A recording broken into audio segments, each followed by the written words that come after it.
د وخت د تشدد په بېترسۍ وترېدې، د غرونو د ځنګلونو سۍ وترېدې، د امن دا وګیرو راته ځمکه سره لمبه کړه، د بڼ د چنارونو نه مرغۍ وترېدې.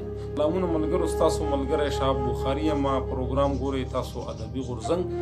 ملګرو د ډېرې ورځو نه پس یو ځل بیا تاسو ته نیغ په نیغه یم په ادبي غورځنګ کې. ملګرو نن زموږ سره د ادبي غورځنګ په دې خصوصي پروګرام کې د بونیر د سیمې یو ملګری دی، بلال غمګین رور. هغه را سره نن ملګری دی، د هغه نه به در باندې شعرونه اورم. نو هغوی په ملیشیا کې ژوند کوي، دا وخت د ملیشیا نه زموږ سره په پروګرام کې شرکت کوي. نو راځئ چې د هغو نه در باندې څه شعرونه واورم.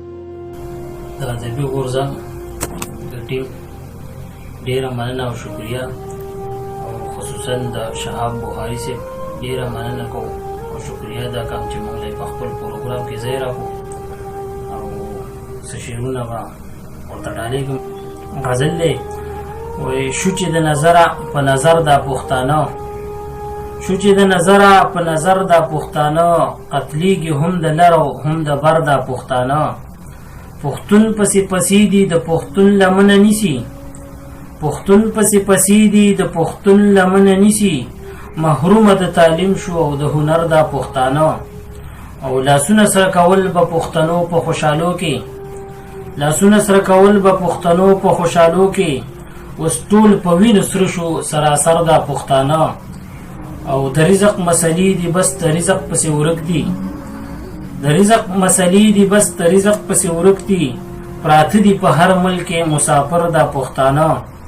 او پننګ باندې مین دي او پننګ باندې قتلیږي، پننګ باندې مین دي او پننګ باندې قتلیږي. په هر ځای کې تیمخ کې وي اکثر دا پښتانه. او سکولونه کالجونه او جماعتونه تی بچ نشو، سکولونه کالجونه او جماعتونه تی بچ نشو. مړکیږي په جماعت کې په منبر دا پښتانه. او په خپله خاوره ورک دي او بچي یتیمان دي، په خپله خاوره ورک دي او بچي یتیمان دي. په خپل در کې بې دره دي د درده پښتانه.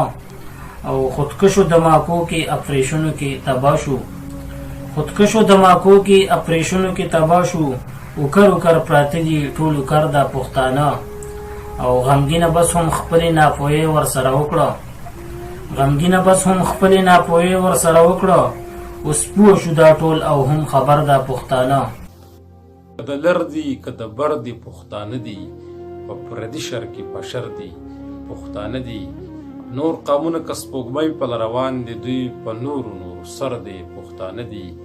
په غیرت کې ثاني نشته یارانو، ښه په زور کې زورور دي پښتانه دي. د هر چا سترګو کې خس خواسي نه دي، زلنده دي منور دي پښتانه دي. جګرانو ملګرو، یقینا د بلال غمګین صاحب دغه شعرونه به ستاسو خوښ شوي وي. انشاءالله په بل پروګرام کې به بیا ستاسو سره ملاقات کوو د بل ملګري سره. تر دې دمه ډېره زیاته مننه. چرته چې هم یې ښاد، اباد او بریالي اوسئ. د لوی الله په امان.